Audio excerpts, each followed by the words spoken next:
She sits on the floor, delicately etching the pencil back and forth on the thin paper, transfixed on the bird in the window. She returns a pencil to its tin, takes out a softer one, presses harder. She's had them a week, but already each of the 12 pencils in the pack are half their size. She presses a little too hard, breaks the lead. Beyond her door, she hears her father's voice, raised, a common refrain during his harder weeks. Unperturbed, she hatches and contours the stark image on her writing pad. Spoiling the kids! She sharpens a pencil, considers saying she's sick again, skipping dinner to stay in her room drawing. She knows they will stop yelling when she's in the room. The quiet is worse.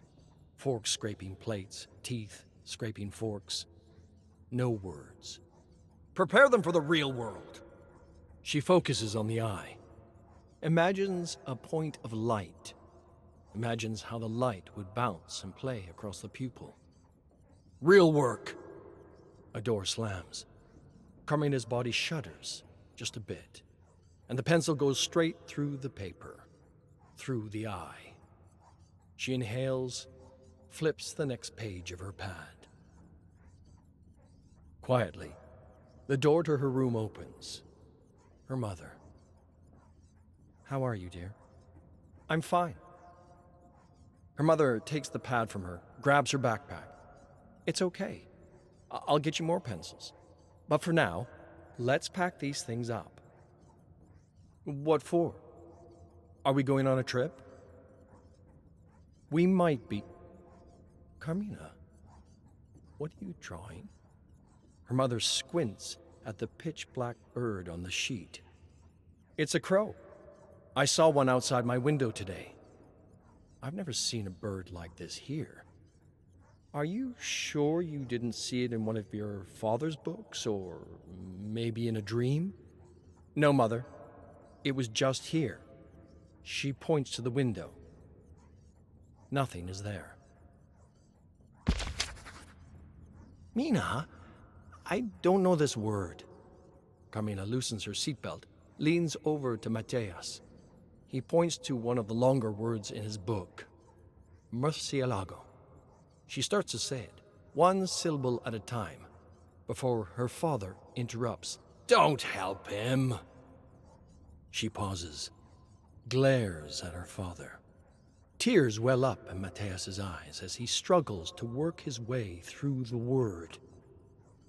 Carmina's gaze drops to her lap. She quickly starts whipping her pencil across the corner of her notepad closest to Mateus. He blinks back the tears as he watches the image form in front of him. The fuzzy torso, the membranous wings, the little ears.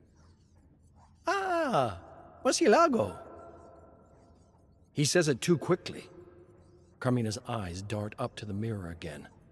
Her father's eyebrows shoot up in surprise for a moment before furrowing in annoyance. Without looking, he reaches back, snatches the notepad from her lap, throws it in the front of the empty passenger seat.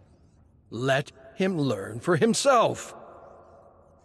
Carmina quietly puts the pencil back in her pocket, the last one from her set, the 5H, the one she hated using most.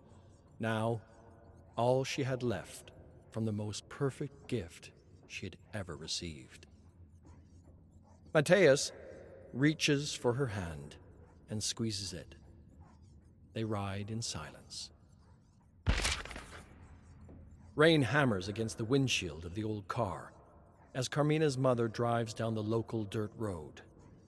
The car's headlights struggle to provide any illumination, as ineffectual as the slim crescent moon above.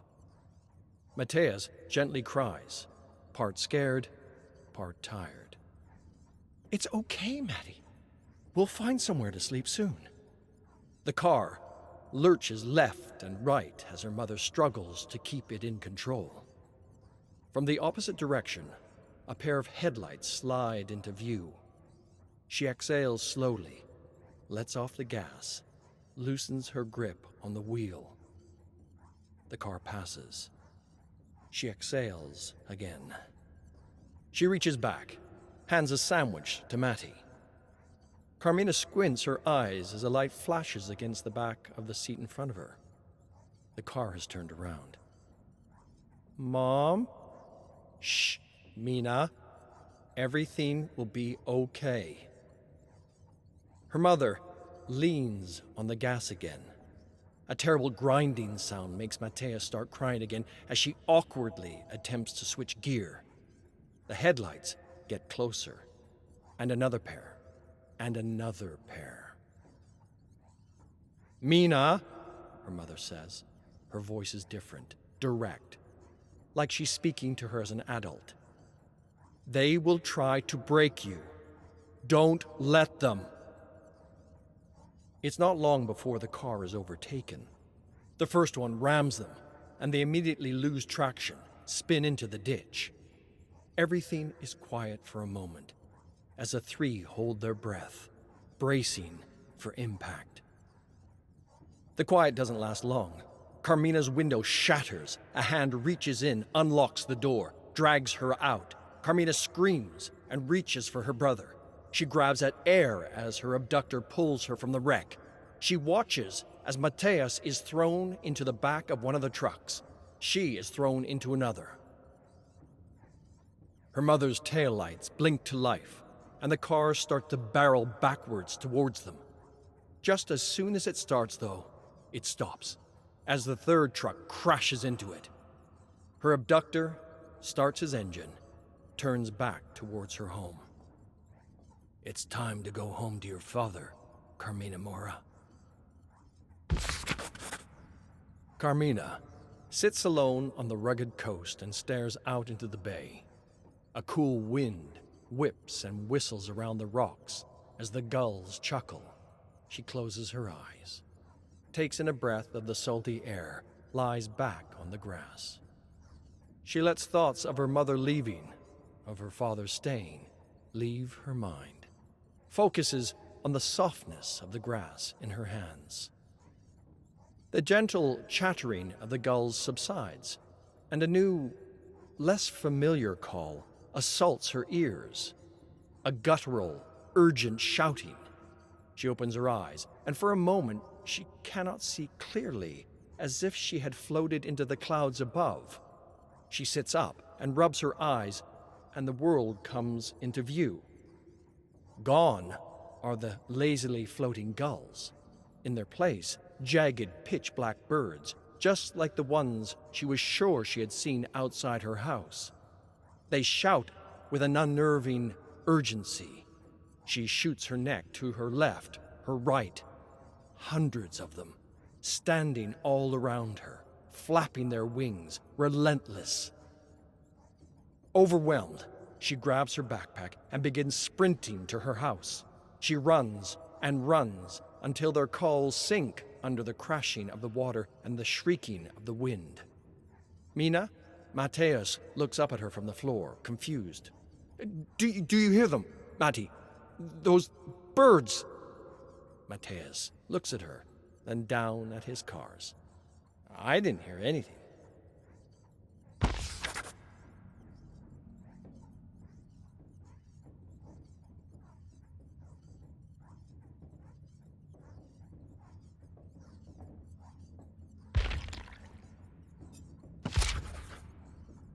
Her house sits silent. It has sat silent since Mateus passed.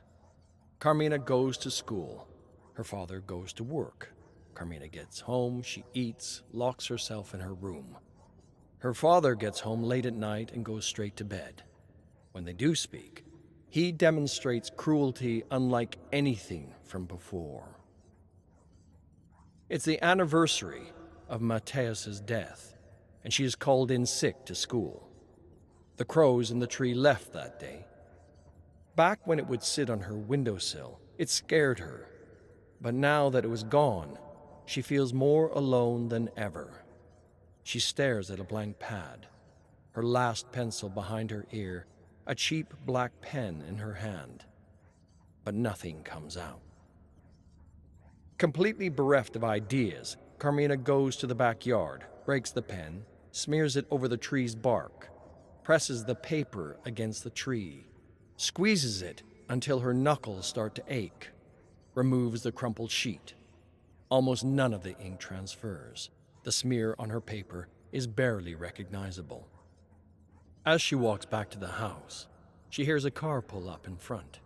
She ducks, knowing she'll have to talk to him and likely get yelled at if he sees her here in the morning. Listens through the window. She hears her father's boots clump into the house, and another pair of feet. Yes, she stopped drawing entirely. This is indeed a setback. I've still gathered the rest of the data as requested. Fine. Keep applying pressure to her, and let me know if you notice any changes. The door closes, and the house falls silent again. Carmina sneaks around the side of the house, peers around the corner.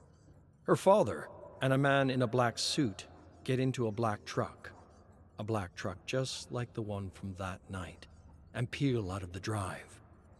She sits outside for what seems like an hour, hugging the wall, frozen. Were they talking about her? Her drawings? Her data?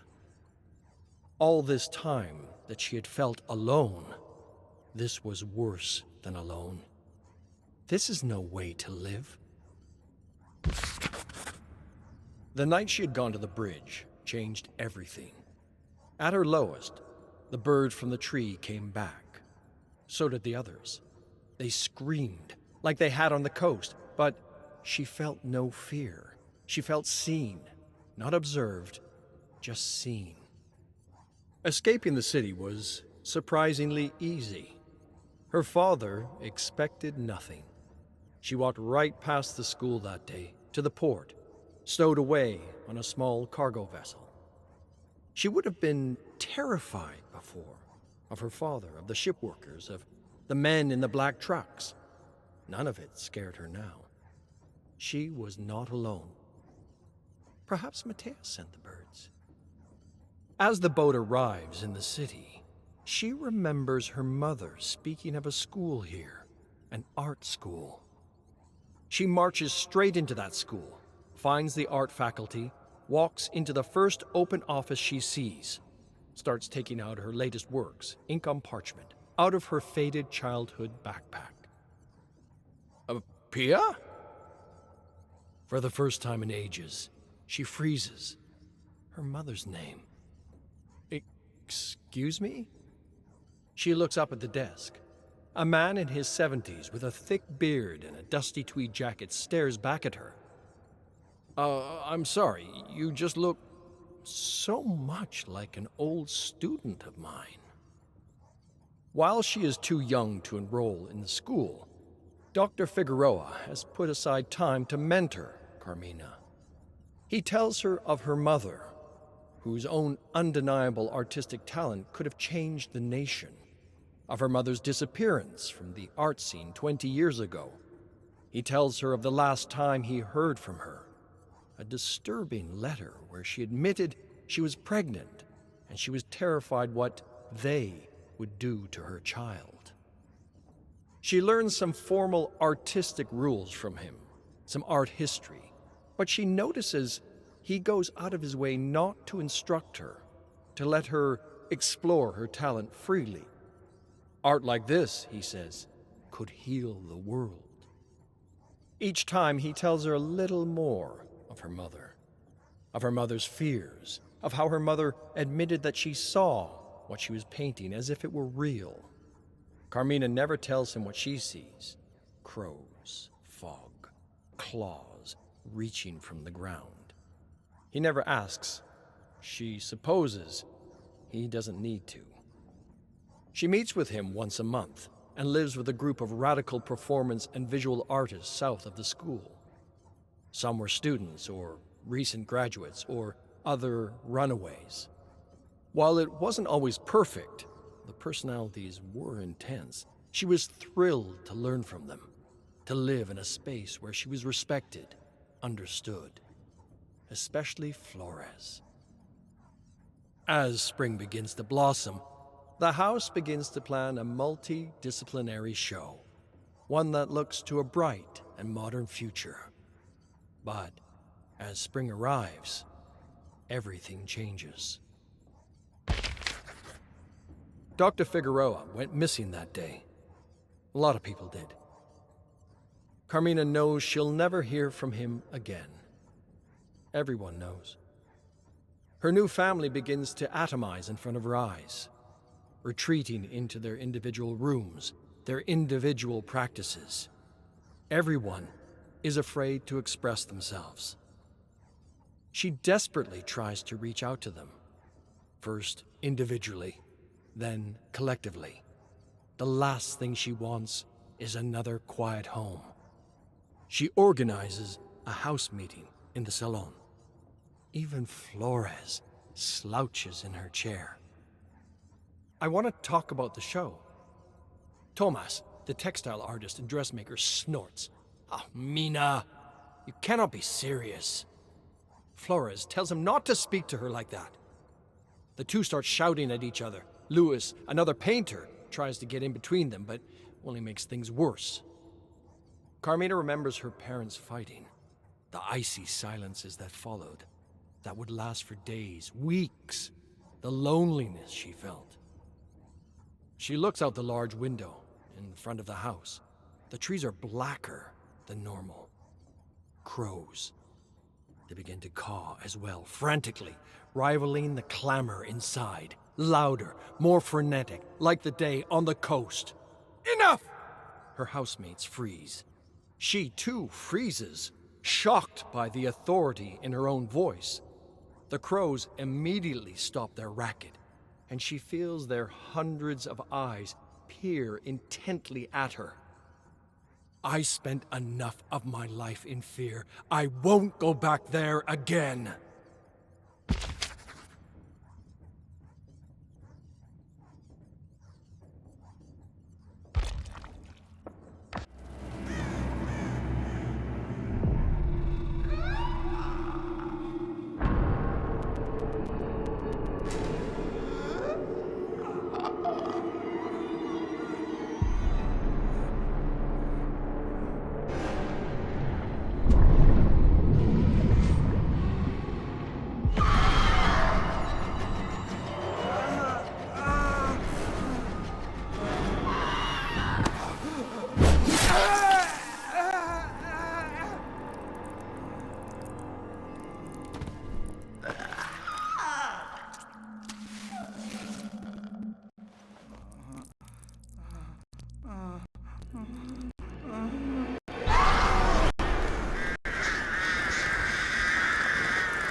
The boardwalk is flooded with locals and tourists alike, the smell of hot dogs and ice cream floating above the crowd.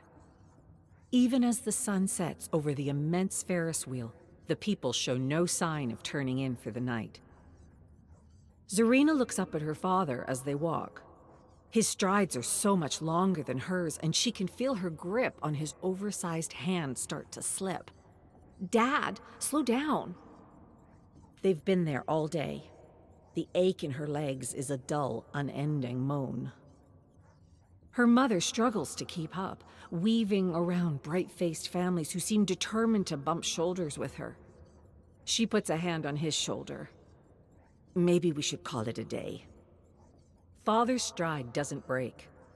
"Mona, we're celebrating our nation's independence. Look at these people. We're not missing the fireworks." This cheerful man pulling Zarina through the waves of people is a far cry from the man she found sitting at the dining table that morning. Sitting still, silent, holding hands with Mother, reading the newspaper. They find a spot on the beach and watch as the sky explodes in flashes of color and light. Zarina hears the oohs and ahs from the families surrounding her. The fair-haired boy standing on the beach towel next to her waves his flag in excitement. Her father is all smiles, as if he forgot the article that upset him so much that morning. Zarina had only caught a glimpse of the headline, but she could still see it clearly in her mind's eye. Anti-Arab hate crimes on the rise.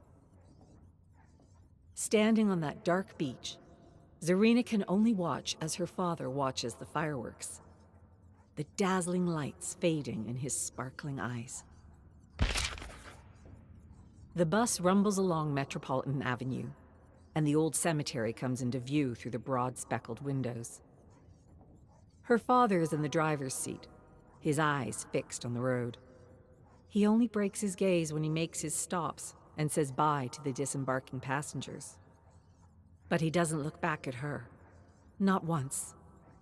Not since she told him what happened. Some part of her thought there was a chance he would be proud. She stood up for herself. She stared into the face of racism and punched her in the mouth. Just one hit, but it was worth it. Bullies like Lindsay need to be dealt with. Otherwise, they win. Her father pulls into the next stop, hitting the brakes a little harder, giving the passengers a jolt. At last, he looks back at her as she stands behind the yellow line. My grandfather told me something when I was a little boy in Beirut. He told me it's better to have 1,000 enemies outside your door than to let even one of them in. Do you understand me? If you allow someone like Lindsay to get in here, he points at his head, or in here, his heart, that is how they win. People get off, people get on. They all wait patiently to get back on the road. Don't forget this, Zarina. Everyone deserves forgiveness, and you deserve peace.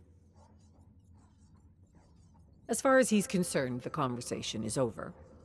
He looks back at the road in front of him. His eyes do not stray again, not until he pulls up next to the familiar block of apartments and says goodbye to his daughter's back. Karina, welcome home. She freezes at the sound of that name coming from her father's mouth. He's at the dining table, holding a letter from one of her teachers. It was supposed to be a new start at a new school, a new identity. Not Zarina from Lebanon, but Karina from somewhere. She had done everything she could to keep Karina a secret. She never brought friends home to meet her parents. She added extra security to her phone and kept her calls quiet. But there's no controlling the mail. Her mother is in the kitchen, slicing marinated chicken with a large knife, staring right at her. I understand why you wanted to dye your hair now. She had chosen her new hair color carefully, studying her face in the mirror to see which color brightened her complexion. This is worse than when I hit Lindsay. She was a racist bully who had it coming. This is me, denying who I am, pretending to be like them. Her parents stare at her, seeing right through her. She's never felt so exposed, laid bare in her shame. She can't restrain the shiver running up and down her body. And then, a smile. A knowing look. This is about what happened with that girl from your old school, isn't it? She tries to find an answer. She stammers, her words stumbling out of the gate. It's okay. If you want to be Karina, you can be Karina. We'll respect it. Your hair looks great, by the way. Her mother drops the chicken in the pan. Dinner will be a while longer. Come in. Stay a while. Karina drops her coat and runs for her room, locking the door behind her. She catches a glimpse of herself in the mirror and runs her fingers through her dirty blonde hair, wishing more than ever to have her natural color back. It won't be him. Please, don't let it be him. She was expecting it to be like the movies. A long, sterile corridor leading to a freezing cold room of metallic drawers, his body on a slab. No, it won't be him. She looks around the waiting room. Warm, inviting, well lit. A hole in the drywall crudely patched over. The illusion of comfort. She wants to scream. She will not be taken to her father's body. Instead, she and her mother would be shown photographs of identifying features on his body, but not his face. The attendant made it clear the photos would not be graphic, but they wouldn't be able to see his face. It could be anybody's face. Her mother makes space on the couch as the attendant sits next to them. Zarina can't hear a word of the attendant's preamble. All she can hear is blood rushing past her ears. All she can see are the white sheets of photo paper in the attendant's hands. The room gets colder with each passing moment. She tells herself to breathe. At last, the attendant turns the first photo face up. Zarina's mother gasps. It's all she needs to hear. The photos are cruel in their honesty. The wedding band on his hand. The old scar on his leg where he had a varicose vein removed. Her mother slumps back on the couch, fainted. The ground falls out beneath them. The walls collapse into dust. The world has come to an end.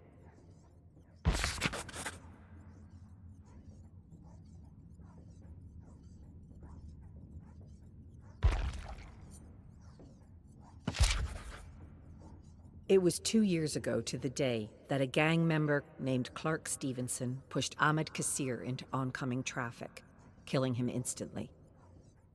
According to eyewitnesses, Ahmed, Dad, did nothing to provoke this attack. He was minding his business, waiting to cross the street, when Clark started yelling at him, pushing him out into the street just as a sedan sped by. Clark also assaulted several bystanders, who tried to restrain him as they waited for police to arrive on the scene. Clark refused to answer questions while in custody, but his gang was known to commit racially motivated acts of violence. Zarina knows all of this the first day of Clark's trial. And when the trial reaches its end, and the jury declares Clark guilty on all charges, this knowledge becomes proven fact. But the end of the trial means the beginning of the sentencing hearing, and Zarina knows her work is just beginning. She stands at a podium in the courtroom, looking down at a mess of wrinkled papers she calls a victim's statement. She can only look down at her statement, not at the cold-eyed judge, and certainly not at the defendant's box. At no point in the trial was she able to look there. She asks for a life sentence without parole. There is no redemption for Clark, she says, and a life behind bars is a small price to pay for destroying her family forever. No mercy, no forgiveness. In the blink of an eye, she is sitting in her car in the courthouse parking lot, shoulders shuddering, chest heaving. A life sentence. In most other states, he'd get the death penalty, a lethal dose of chemicals. A life for a life. Dad always said New York was the most progressive state in the country. Look where it got him. A life sentence would have to do. It won't be long now. The long night spent staring at the ceiling will come to an end. Peace will return. And Clark will never know freedom again. Zarina adjusts her sunglasses. Her senses are overwhelmed. The screaming sun overhead, the roar of cars on the street, the smell of the officer's aftershave. She double-checks her purse to make sure the snatcher didn't take anything. He's sitting on the curb now, a paramedic cleaning his face. He grabbed my purse, I chased after him, he tripped on the sidewalk and fell. That was her story, and the officer didn't question it. It was only that morning that Zarina got the news about Clark's sentence. 20 years, with the possibility of parole after 10. 10 years. The state of New York decided her father's life was worth just 10 years. The purse snatcher lets out a cry as the paramedic bandages his nose. The little rat got off easy. Zarina can't hide the disdain on her face. The officer puts his notepad in his pocket. "Ma'am, it's all right. I would be angry too." But she can't stop staring at the little rat sitting on the curb, pressing gauze into his nose. Her eye twitches. He would have had a lot worse than a bloody nose if this officer hadn't been walking his beat. Brooklyn used to be her home. But it's been years since she felt that way. Years of feeling angry and alone. The officer asks if Zarina would like to press charges. She answers without hesitation. Zarina leans forward in her seat and removes her notes from her carry-on. She discreetly sets the photographs aside and puts them back in her bag. Too graphic for Coach. She doesn't know how a transfer from New York to Nebraska was authorized. Her research found that Clark Stevenson was born in Lincoln and still had family there. The irony of Clark wanting to be close to his family leaves an acidic taste in her mouth. The plane hits turbulence and her cup of soda water nearly spills. Her chest tightens, her breath lodging itself in her throat. Perhaps it's a sign. How hard would it be to go straight to the ticket counter in Omaha and get a seat on the next flight back to New York? Cancel the interview with Clark. Axe the project. The thought has an iron grip, and Zarina feels like a scared teenager again. The one who tried changing her identity to win over her classmates. The one who asked her guidance counselor if someone like her could ever be a documentary filmmaker. She looks down at her notes and sees a photocopy of Clark's mugshot, his eyes staring up at her. She needs to do this, to ask him why, to find some peace. The turbulence eases, and Zarina's chest relaxes. Breathing comes a little easier. But somewhere in the back of her mind, she can't help but brace herself for more turbulence. For what awaits her at Hellshire Penitentiary.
Arcus 10190. I was lured by a gleaming light in the distance that caught my attention in the otherwise perfect darkness. I went to investigate, and it wasn't until the mouth of the cave I had stepped into closed that I realized my mistake. I had entered a Balzagar, a giant worm of the void, which Bara often writes about in his earlier work for serial magazines. In his stories, the creature is often hunted by survivors, as its blood can be used as a type of fuel for makeshift vehicles and mechanisms. Lucky for me, I remembered one story where a survivor in a similar situation found a sword to hack his way out of the creature before suffering an agonizing death in a bubbling pit of acid. Remembering the story, I quickly scanned my surroundings and spotted an axe. With a great sense of urgency, I yanked it out of the skeleton's hands and hacked away as massive tendrils from its digestive tract tried without success to pull me into its stomach. I undoubtedly survived the ordeal and collected a sample of its blood to analyze its curious properties. Truth be told, it's hard to believe I'm still alive. My research has clearly paid off in countless ways. How many times have I been inspired by the events of a seemingly random story, I cannot say. More than I can remember, to be sure. 12 past midnight. Surin woke up in the near dark with a vague recollection of being pulled through a wall of dense fog. He remembered the theater in Greenville, the winding staircase below, and a familiar voice calling out to him. He had been investigating the strange disappearance of a podcaster and a troop of parents from all over the world searching for their missing loved ones. That investigation had led him to a theater in Greenville, and now to this strange world he couldn't make heads or tails of. Rising on shaky legs, Surin looked at a murder of crows hovering above him. He swiveled left and right and fixed his gaze on a thick meat hook dangling from a gnarled tree.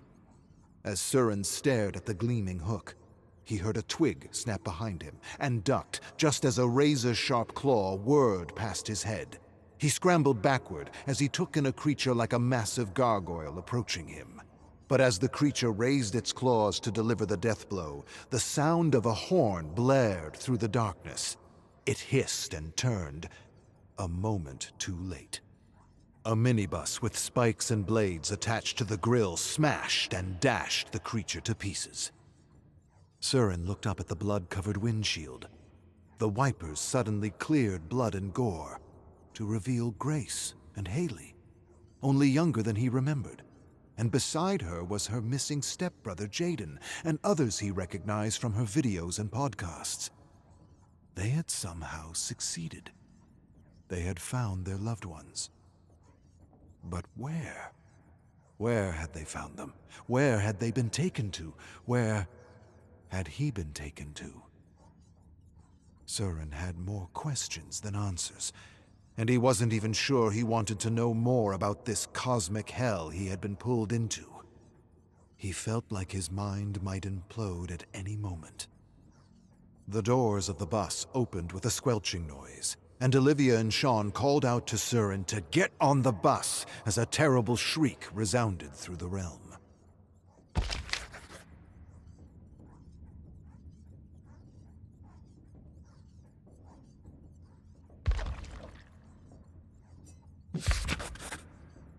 The Magnificent Maurice, 3.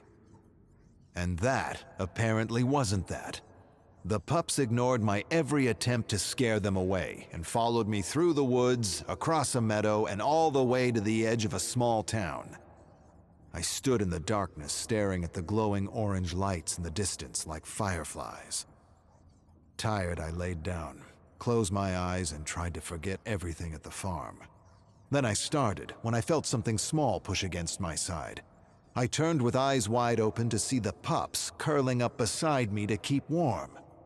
"Didn't I tell you to stay away?" "Yep," they each replied in turn.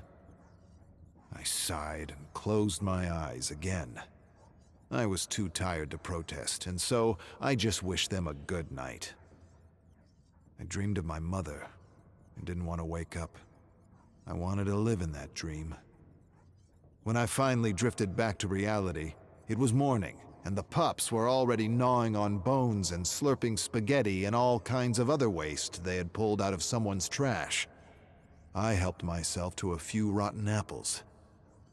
When I was done, I stood and told them quite frankly that I didn't know anything about dogs and that I didn't know what to do with them. And they answered it was okay because they didn't know anything about horses and it probably didn't matter any which way. I released a deep breath and wondered what to do next, when one of the pups suggested we go to the mountains. He figured we should get away from the town, as we probably wouldn't be welcome. I figured he was probably right, and that heading to the mountains wasn't such a bad idea. And so the pups charged for the mountains, but stopped suddenly when they realized I was hesitating. "What's the matter, Boz?" one of them asked. Then they all pleaded with me to follow them, each one calling me Boz, on account they had mistaken me for another horse at the farm who quite frankly didn't even look like me. The whole way to the mountains I tried correcting them with regard to my real name, but it was pointless, and I figured, what the hey? If they wanted to call me Boz, they could call me Boz. There were worse things in life than being called the wrong name. Don't I know that now? Anyway, back to the story. It wasn't long before we were pushing up a mountain when the pups began to talk about their mum, and all at once began to slow down as though they were walking through thick molasses. I didn't say anything, because there is nothing to say when you lose a parent. I just mentioned that their mum and my mum were together now, looking out for us, and that they would want us safe. One by one they agreed, and as we started up again, they told me they hadn't been named, and that their mum was waiting for inspiration. And so, I promised I'd name them all when I felt inspired, just like their mum would have wanted. They seemed satisfied with that answer as we climbed up the mountain and approached a cave which seemed to be the perfect place to rest. But just as soon as we neared the entrance, one pup froze suddenly, warning us not to go in, and swore that there was a great darkness inside. His brothers and sisters laughed and said that of course there was a darkness inside, it was a cave. But he shook his head and said he meant something else. Something evil. Something evil like the old farmer. He then told us a story of men shooting each other up for money and moonshine. Well, despite his warning, I entered the cave, telling the pups to wait for me by the entrance. And just as soon as I stepped into the darkness, there it was. The smell. No, not a smell. A stench. A stench that hit me like a bag full of bricks and turned my guts inside out. It took me a moment before I continued again. With careful steps, I moved through shadows and dappled light coming from cracks above. The stench, if you can believe it, got even worse as I entered a small cavern with shiny equipment that dripped moonshine from bullet holes. And that's when I saw it. A heap of rotting bodies and blood-stained paper money scattered all over the ground, just as the little one had described. I backed out slowly, retracing my steps, trying to figure out how he had known. I never did figure that one out, but I did figure out his name. I called him Trouble, not because he was trouble, but because he always knew if we were heading into trouble with his creepy premonitions. Saga of the Red Crane, the Lost Realm of the Nine. Saku stood before a mountain of solid black rock. She stepped over the charred remains of hundreds of unlucky seekers who had found an untimely and gruesome end trying to enter the Lost Realm. She stared down at her map and the symbols she had discovered throughout her seemingly endless journey to find a way out of this living prison. She stared at the symbols and sighed sadly, and wasn't sure what to do. She wished her friend was still with her. He would have ideas. He would know what to do. He had a much better understanding of this dark world than she ever did. He would know if she had chosen the right symbols and ordered the correct sequence. They had talked often about the past, and they had discussed the stories in the notes they had gathered, and he seemed to know what parts were relevant and what parts weren't. But he wasn't with her anymore, and there was nothing she could do about that now. With a sigh, she collected a stone from the grasp of a skeleton, and she began to etch a sequence of 9 symbols in the wall before her. She carved the sequence 9 times, and soon found herself staring at the arcane patterns, waiting for something to happen. But nothing happened. At least, she thought, she was still alive. That meant she had etched the correct sequence. And then, remembering a moment in a story she had discarded as irrelevant, she heaved a deep breath and held it as she visualized a doorway that would lead her back home. Then she released her breath over the wall. As Saku breathed life over the patterns, the symbols illuminated, and white smoky mist suddenly rose from the ground to engulf her. Moments later, the symbols faded and the mist dissipated to reveal a doorway into the heart of the mountain. She stared at the doorway with disbelieving eyes. She had been waiting for this moment for what felt like an eternity. With cautious steps, she inched forward and gazed into the cavern beyond the doorway where a narrow bridge disappeared into an ocean of white mist. Slowly, Saku entered the mountain and began to walk across the wooden bridge as tendrils of white mist seemed to attack her from both sides. Suddenly, sounds from her past emerged and seemed to come from everywhere and nowhere at the same time. Horrible sounds, terrible sounds, cries, screams, shrieks. She could even hear her mother's voice warning her to turn back while she still had a chance. At once, Saku froze and closed her eyes to compose herself. She breathed in deeply, and she slowly released her fears and doubts. As the hellish cacophony faded, she opened her eyes and continued forward in the almost perfect silence, despite the tendrils that continued to lash out at her with every step. She walked for hours and perhaps even days before she finally realized she would die before she reached the end. Perhaps there wasn't even an end to reach. Perhaps the bridge went on forever. Saku scrunched her fist and let out a moan of despair when she realized this was just another trial, another way for this living prison to feed off her fears and anguish. She was trapped without hope. For several minutes, she stood there as if she had been glued to the bridge, every muscle in her body tensed. The loud sound of some sort of energy vibrating at a very high rate tormented her as the mist continued to lash out. The experience was unlike any she had ever undergone before. She could not think of a single move by which to continue her journey. But then, a great calmness came over her as she saw something in the mist. Something that she hadn't noticed before. Something that had been there all along. The mist. It wasn't attacking her. It was testing her. Beckoning her. Saku laughed out loud with the realization. The tendrils weren't a warning to stay out, but an invitation to come in.